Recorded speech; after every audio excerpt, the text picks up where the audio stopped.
ভাবো তো, একটা বিশাল সমতল মাঠের মাঝখানে হঠাৎ দাঁড়িয়ে আছে একা একটি পাহাড়। এর চূড়া গোল, চ্যাপ্টা, দেখতে যেন কোনো অজানা শক্তি কেটে বানিয়ে দিয়েছে। এই রহস্যময় পাহাড়ের নাম ধানিগালা। শ্রীলঙ্কার পোলোনারুয়া জেলার কান্দেগামা গ্রামের কাছে এর অবস্থান। উচ্চতা প্রায় 280 মিটার। লোকেরা একে ডাকে এলিয়েন মাউন্টেন, কারণ স্থানীয় মানুষদের বিশ্বাস রাতের বেলা এই পাহাড়ের উপর অদ্ভুত আলো দেখা যায়।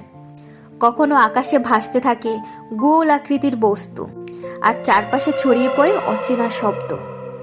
অনেকে মনে করে এখানে একসময় ইউএফও নেমেছিল, আর সেই কারণেই পাহাড়টির চূড়া এমন অদ্ভুত আকারের।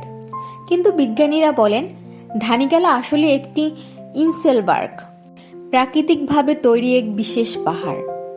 হাজার হাজার বছর ধরে বৃষ্টি আর বাতাসের ক্ষয়ে এর চূড়া ধীরে ধীরে গোল ও সমান হয়েছে।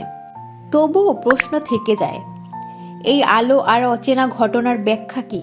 প্রকৃতি, নাকি সত্যিই কোনো অজানা শক্তির ছোঁয়া? ধানিগালা আজও দাঁড়িয়ে আছে রহস্য আর বাস্তবতার মাঝখানে।